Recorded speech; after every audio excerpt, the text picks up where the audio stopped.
My name is Ethan, and I'm a photographer.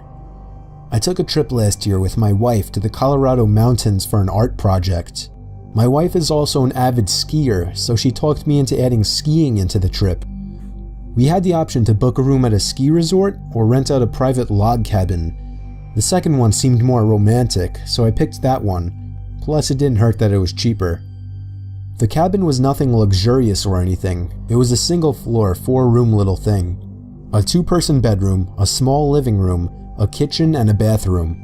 It may have been small, but the actual idea of being secluded in a warm log cabin during a blizzard was amazing. However, the storm was interfering with the cable signal, so we didn't have much to do this one particular evening. It was just starting to get dark out at this point, but there was still a decent amount of light outside, so I thought it would be perfect for getting a few shots and videos in the blizzard for backgrounds and wallpapers. I told my wife I'd be back within 10 minutes and slipped on my boots and coat. The moment I stepped outside and shut the door, I noticed footsteps leading up to the door in the snow that had blown under the wooden awning. I could see the prints doubled, as whoever left them there turned and went the opposite direction. I was freaked the fuck out, but I wasn't about to go inside and scare my wife. I decided to give in to my curiosity and followed the prints to the right side of the cabin. Right away, I noticed that they led to the bedroom window. My heart froze in fear when I saw this. I could see my wife sitting on the bed using her iPad.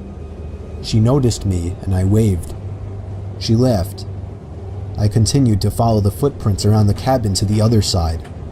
They led to the living room window on the other side. Someone was stalking us, but how long ago was the question? I found myself standing there for a good minute asking myself if I should follow the footprints anymore. For whatever reason, I decided I would. They were now leading away from the cabin.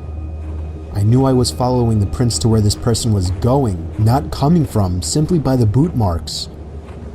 I followed the prints away from the opening and into the trees. That was where I saw him. A man wearing a black coat facing a tree, slouched down looking at the ground. He was still as a statue, and I could see the snow piling up on his hood and shoulders.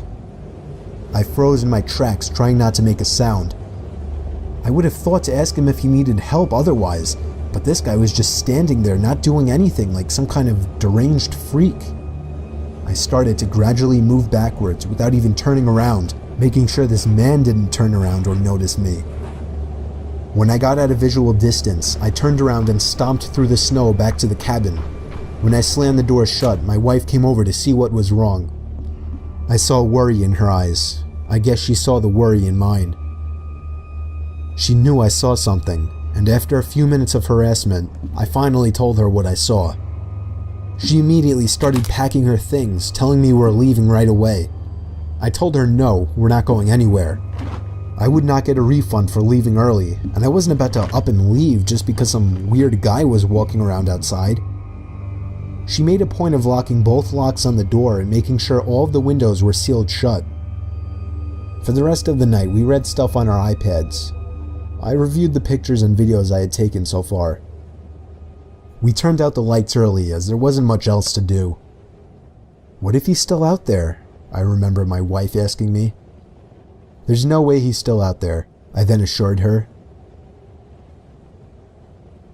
Listening to the wind blowing outside, along with the small flakes of snow hitting the windows, was strangely relaxing, and I knew I'd be able to fall asleep quickly. Except if it wasn't for the knock at the bedroom window.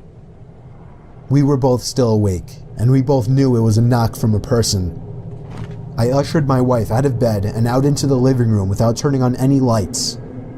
There was nothing to use as a weapon whatsoever. Our only option was to run before something might happen.